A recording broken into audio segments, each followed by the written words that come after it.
that's what we've been hoping for. We actually Bianca's getting a lot more comfortable with the basketball. I kind of joke with her all the time. I'm like, babe, the other colored jerseys aren't on our team. Because that's her one thing. She's got to get a little more comfortable of not turning the ball over. But when she can get you down on that low block, she's so athletic and she's got such a quick twitch that she can catch it and go up before most PE people even realize she's shooting it. And we're going to need that scoring. And then Kylie, we've really been working on that little hook shot the past week and a half.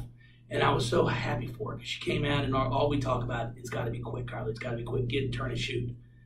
And she hits her first two, and you can just see the smile on her face. We know she's a great three-point shooter. And she preferred to stand out there behind the three-point line. But in order for us to be really good, she's got to be able to score in the post some. And she did a great job of that. Sam with 10 boards. For us to continue to win, they're going to have to play. There's no doubt. And we've got to have those type of production because then it's going to open up everything else for our guards.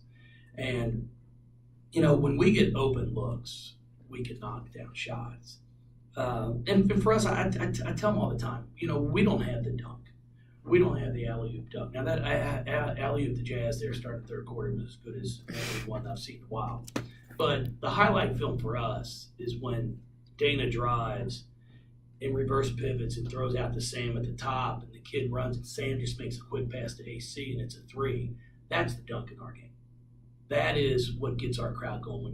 When you can pass the ball like that and execute, anybody that knows basketball appreciates it.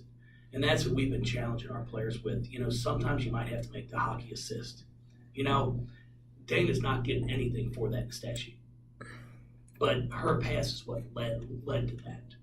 And those are the ones that we're continuing to challenge our kids with. Like, you've got to be able to make that pass that will lead to the next pass. I built the Final Four banner and you got to move. They look great. Do they not look great?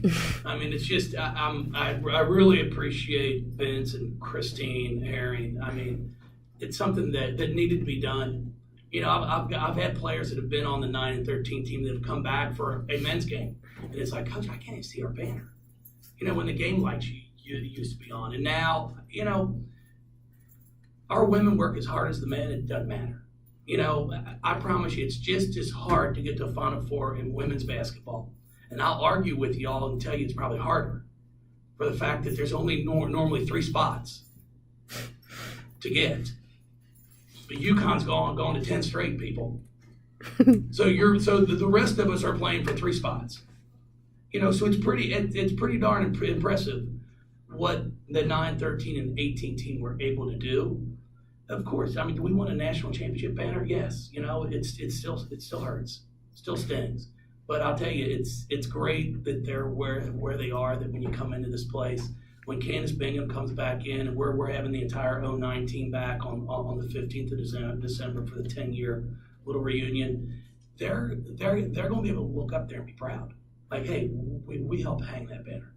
So we're just really appreciative because I think they look great.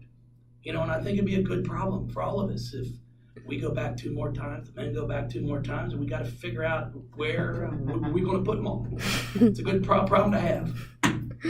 So yeah, I think they look great. Did you all even know we had ones up there before?